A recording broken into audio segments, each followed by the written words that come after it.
Hi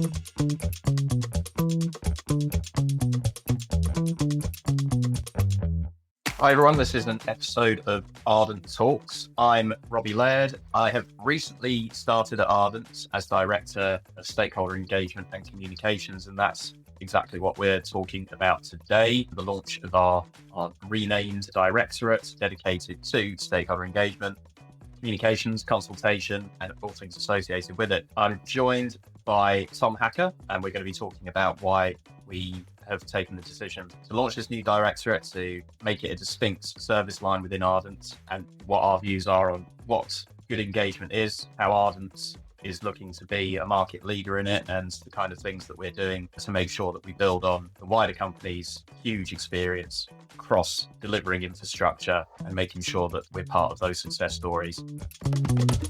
So Tom. Hi, Robert. Firstly, I'm coming in still fairly new, and it's an exciting time to come in. From your perspective and thinking about conversations that perhaps have been ongoing maybe for a long, long time, as these things often are, what was the thinking behind and the emphasis behind making the change and making this a distinct directorate within Ardent? I think we launched our stakeholder engagement service a little under 2 years ago, but discussions began well over 2 years ago as to what shape and form that would look like. And at the point where we were having those discussions, Ardent was probably reaching 100 employees, and we had not yet launched our service on the island of Ireland.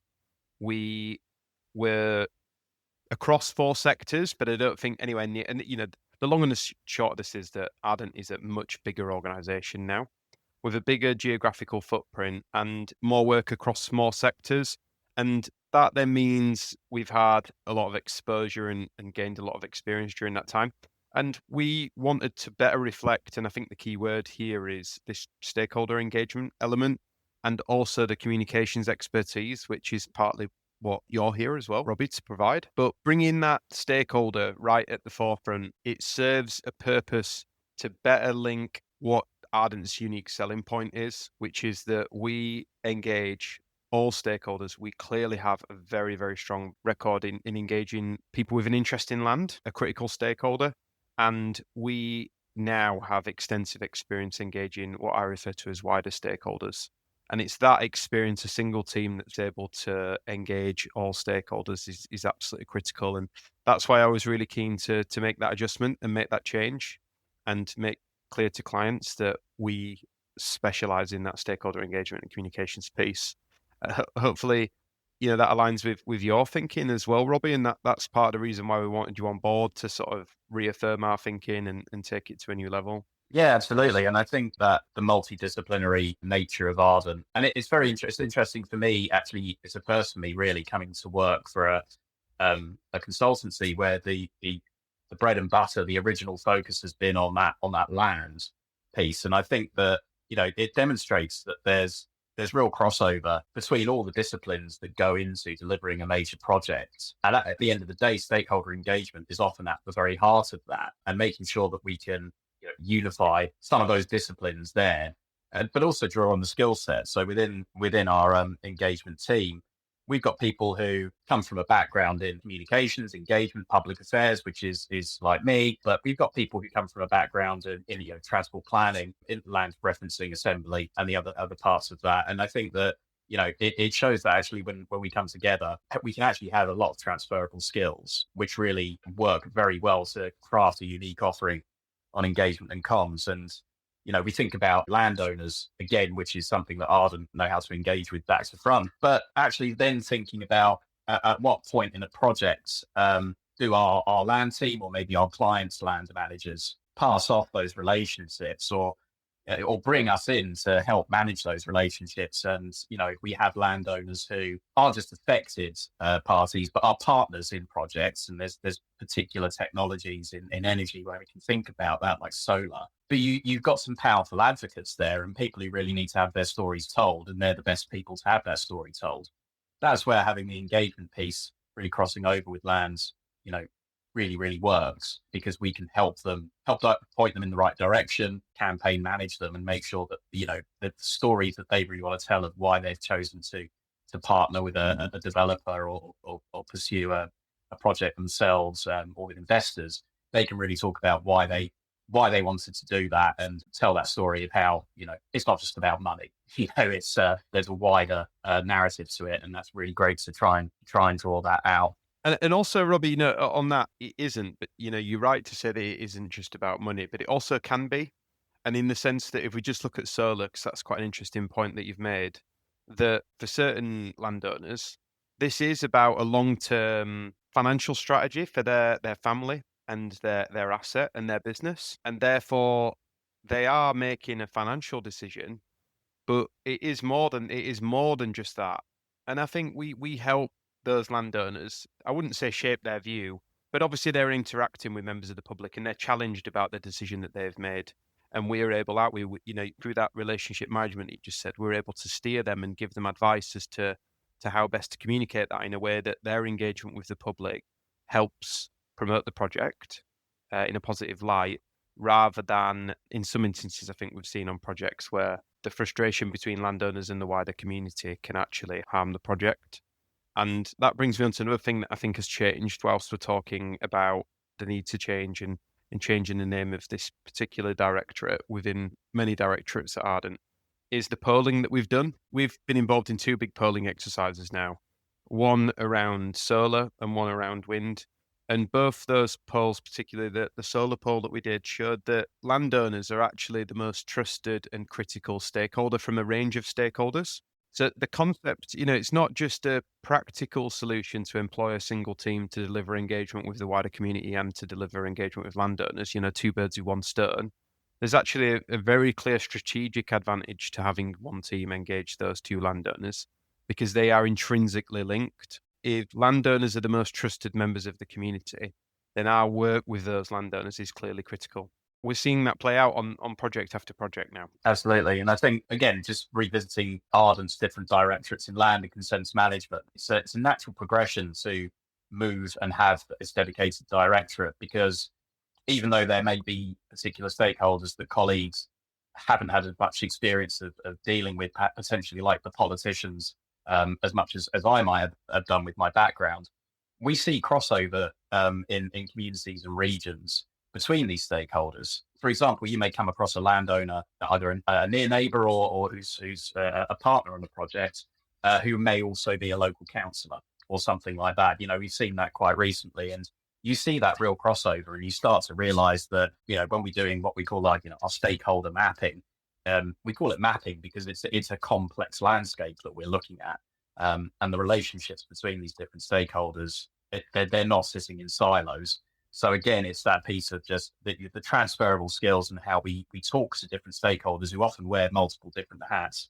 It really lends itself to Ardent and the different practitioners that we have. And yeah, like I say, it's exciting for me to be working with practitioners in disciplines who I haven't had that much experience of working with before, and us collaborating and figuring out how we really do gel together. And it's often a very naturally flowing conversation when we talk about how we're going to collaborate and work on projects together. So that's been great. No, and there's another exciting aspect to that as well, which is that what Ardent does and does very well is it has a very deep and meaningful understanding of what it means to be a person with an interest. Let's call them landowners. To be a landowner, and they understand exactly what that means and the challenges and the opportunities and some of the emotional connection that individuals have with their land. And I was at the Compulsory Purchase Association conference just yesterday, and that's a fantastic group of people that are working on such a broad range of exciting projects.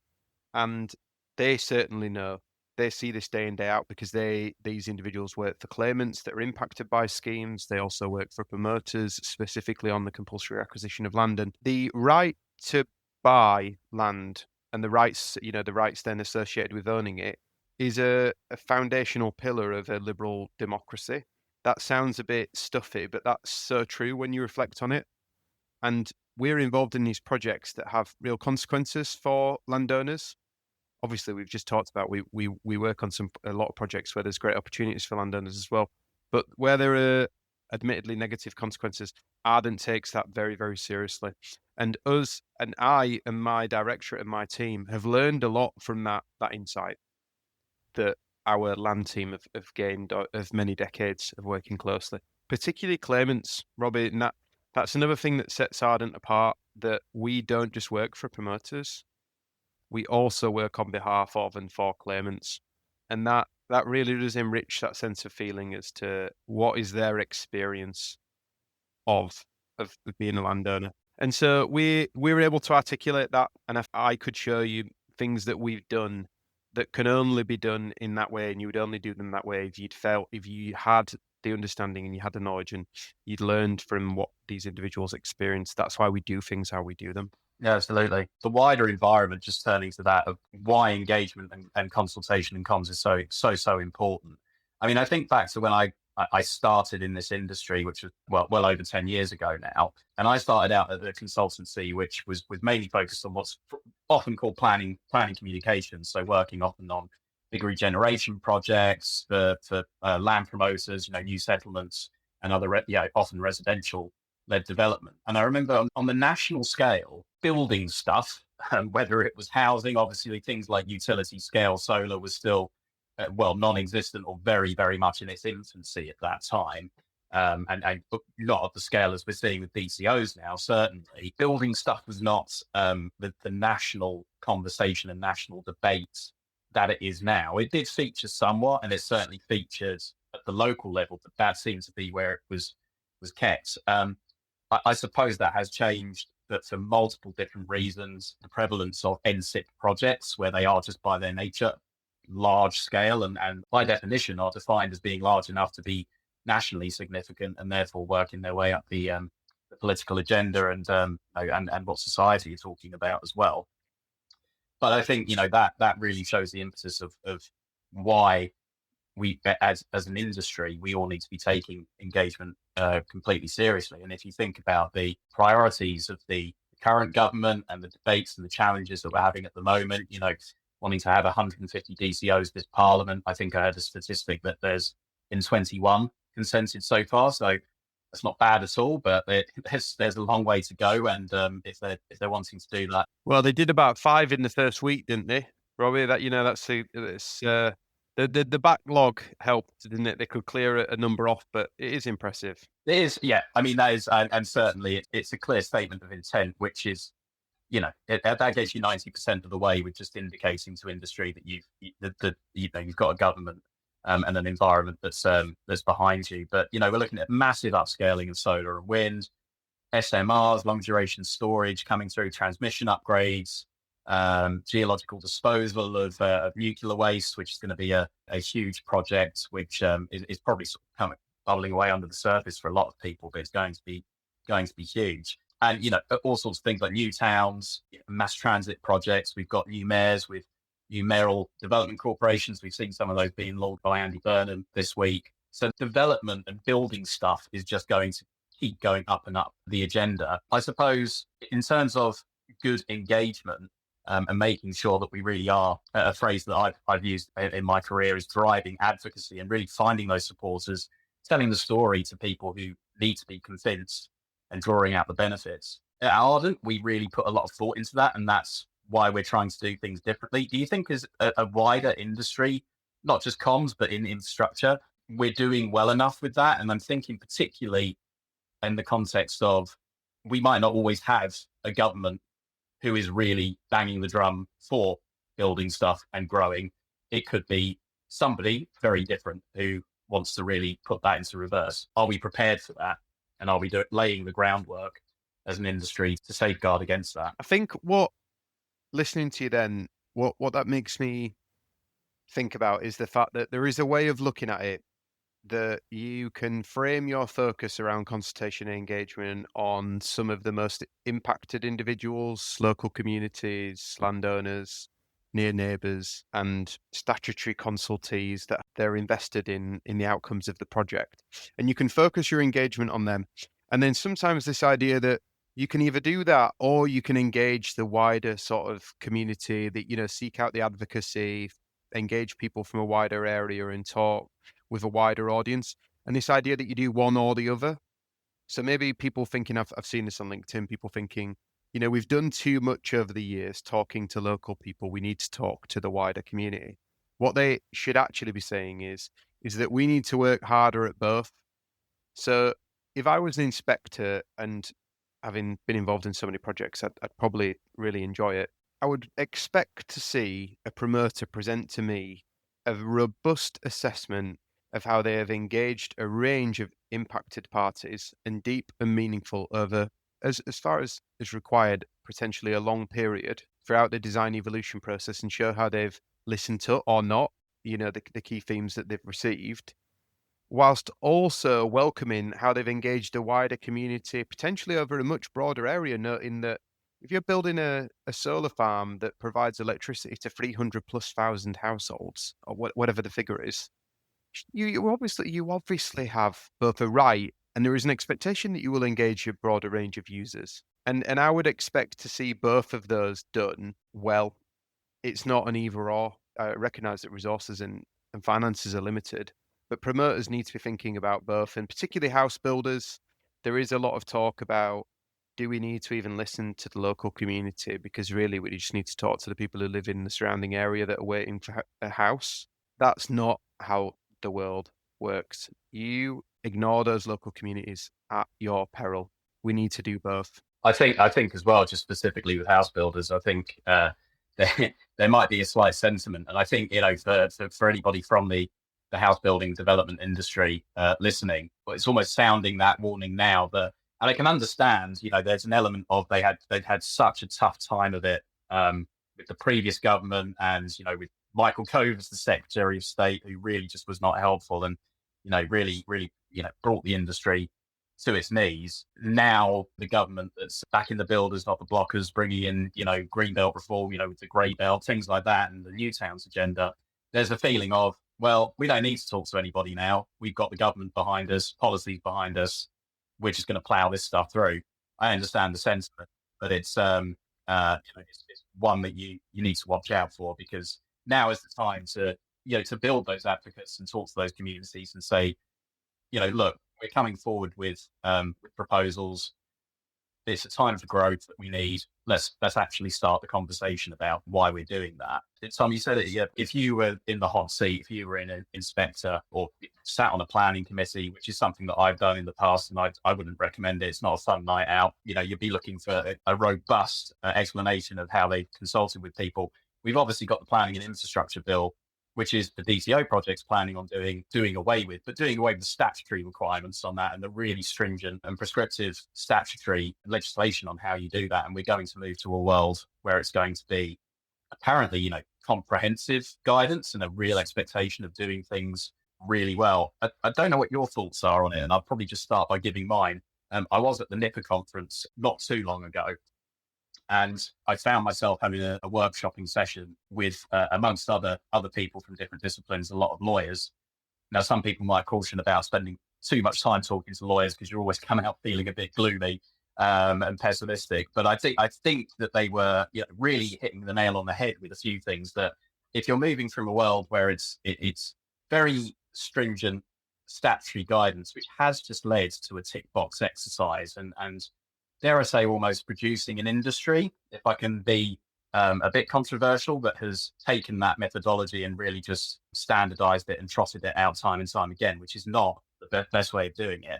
But if you're moving from that to a world of guidance where there's going to be a high expectation of engagement, the feeling was that this is just going to get challenged every time. What we've got at the moment is far from perfect, but at least you can say that you've answered the exam question.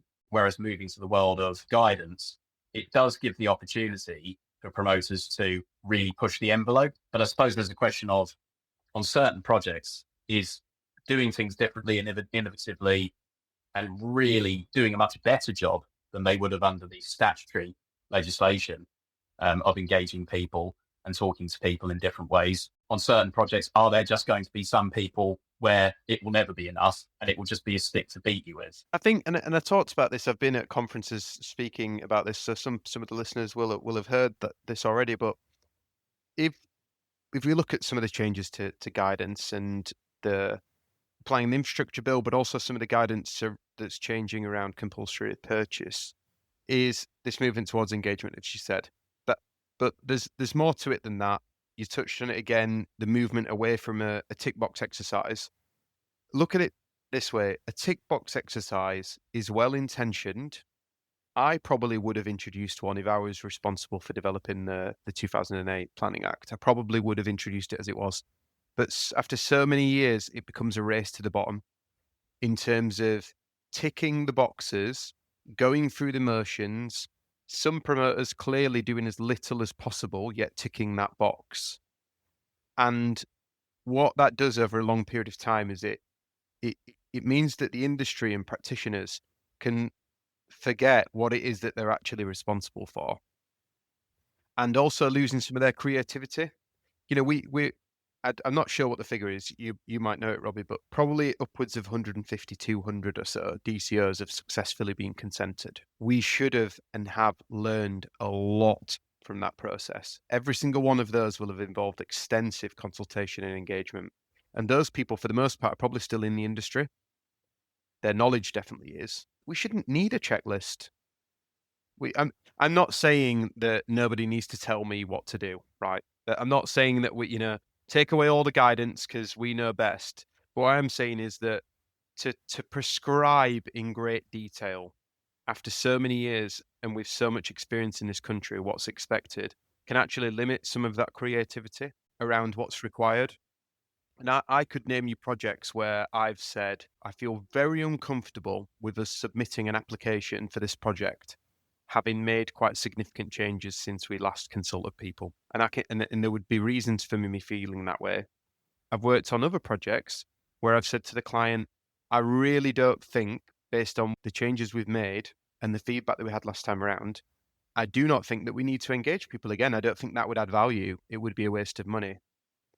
And that's the level of creativity, if you will, that you can imagine that removing some of the tick box exercise permits developers and promoters to think very carefully about what's happened on their unique specific project and what is appropriate and what represents the best value for money for them and the best outcomes for users in the communities, and to decide on a way forward which is appropriate, rather than simply, I have to consult again because I've been told, or not doing it represents a significant risk to my scheme, even if it adds no value to anybody.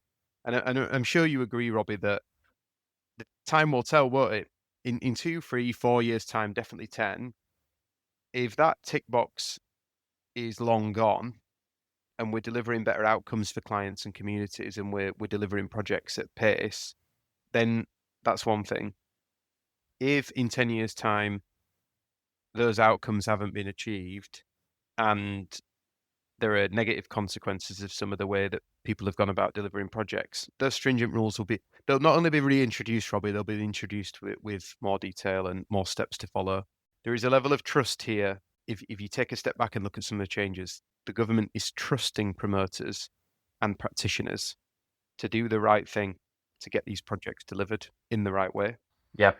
No, I agree. And I think notwithstanding the gloominess of the legal considerations, it's a golden opportunity to go and do things much better, drive that advocacy, really drive the conversation with people in a much more meaningful way, which of course has always been an option of doing it. But the costs associated with that tick box exercise as it has often gobbled up your capacity and your resources to do anything around the margins. Certainly clients of ours that I talk to. It's a brave new world, but I think there's a level of excitement of what we can do differently, and members of the project team and consultants like Ardent can do differently for people. So if nothing else, it's going to raise the bar for the engagement and comms industry, and we're absolutely ready to step into the breach and start raising that bar. We're sort of coming to the end of our time. I suppose one thing I was just thinking about as we're talking, Tom, about growing our team with the work that's coming in and who do we need? Maybe name 2 or 3 qualities that you think somebody in stakeholder engagement and comms as a practitioner needs to have. What are the qualities we're going to be sat across interviewing people that we're really going to try and tease out and see if they've got? Only 3, Rob. I'm not the easiest person to work for. I could list out 20, 30, 40. But what this comes down to for me is that this individual has to have, and I'm going to try not to go too deep on this, but as a result of artificial intelligence and various other different things, Robbie, my view is that smaller teams in the future will be able to do much more. So then what do you want from those people that form part of those smaller teams? Those people need to be A players, as our CEO would call them, A players. And that means that in our instance, in our directorate, they have to have a basic level of passion and interest in engagement as a concept. They have to truly believe that this is a meaningful exercise, and the concept and the idea of being involved in it and doing it excites them. I just can't see how we could employ somebody that doesn't have. Don't get me wrong, they don't have to wake up in the morning and sprint to work to go to their first stakeholder. We still find some of this difficult. It's not every day is a joy, but they have to have a basic level of interest and excitement and passion for it. I think the second thing is around them having creativity, and this comes back to what I've just talked about, that if we keep doing things as we've always done them, we will continue to get the same results. And actually, if you look at not any market or sector, what that actually looks like is just a decrease in innovation and change over a period of time and worse outcomes. So we need people who are creative and are coming to Arden and to the workplace with ideas and the opportunity to do things differently. The third thing is, I think you need to be good at communicating. We need to be able to communicate to clients why we think a certain pathway forward is the right way to go. And of course, we need to be able to communicate to the public and stakeholders in a range of different formats, in a range of different ways, what the project is about, what the genesis of it was, what the benefit of it is. We need to communicate the impacts in a sensitive way. So if we get somebody who has a certain passion, who is creative and communicate, we're off. That's that's where we need to be landing with the people that we're recruiting. And I don't know if you agree with those three. Yeah, most definitely. Like you say, you could list 20, 30, 100, couldn't you? But I think those are good starts for 10. I think from my experience of working in this industry, absolutely got to be imaginative, creative, and approach your projects like they are your own personal campaign. I mean, again, like you say, we're not necessarily demanding that the last thing people go to sleep thinking about and the first thing they think of when they wake up is is a DCO they're working on, or a consultation strategy they're working on, or indeed about working at Ardent. We don't necessarily demand that, of course we don't. But we want people who are really passionate about it and passionate at delivering stuff. Passionate about building stuff. That's been the hallmark of my job, and ensuring that you can be a part of that, and ensuring that maybe you can walk past things. There's projects that I walk past or I drive past occasionally, and I can point and say, I had a part in that. We want people who are going to really feel that pride and get the urgency of these projects. I think as well, you've got to be highly empathetic. We've been speaking on LinkedIn quite a bit recently about our SWAP program, which deals with stakeholder wellbeing and mental health. It's a program that we offer, which looks after the mental health and wellbeing of all stakeholders, including practitioners. But I think particularly people who are staring down the barrel of compulsory purchase on projects that we're working on. And this program involves things like access to cognitive behavioral therapy, 24-hour helplines, things like that. So really, recognize this is a hard time for people. So you've got to absolutely be empathetic, but not just in cases like that. You've got to be empathetic, with those stakeholders who are issuing objections, and try and figure out why that is. What are the specific issues that they're concerned about, and try and help them articulate those in the most constructive way. There may be some promoters that say, what you help people object, but we'd rather have people who will put themselves in those people's shoes and figure out, well, what are the issues and what can we do to help them articulate them so we can have the best shot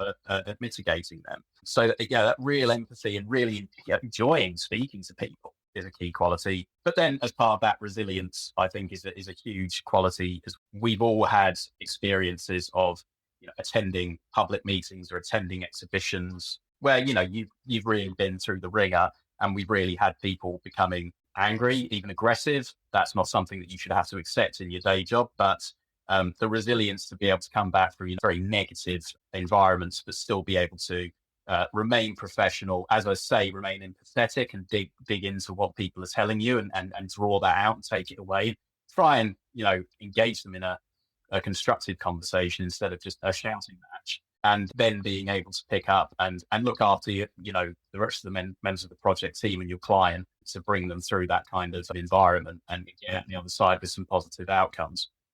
Those are the kinds of people that we need. So if you tick all those boxes and there's 50 or 100 more that Tom and I will think up, please do get in touch. We're looking for new members of the team, and it's an exciting time. But I think, Tom, thanks for joining, and thank you for reaching out in the first place to me and starting the conversation about joining Arden. Delighted to be here and really excited to see what the next few months and years hold. No, we're really pleased to have you here. You're exactly what we need. You're adding a lot of value, and clients are already benefiting from that. So this is already a fantastic year for us, and it's exciting to see more clients sort of joining us on that journey. So lots to look forward to. Great stuff. Cool. We're going to have more episodes of Arden Talks coming later on in the year.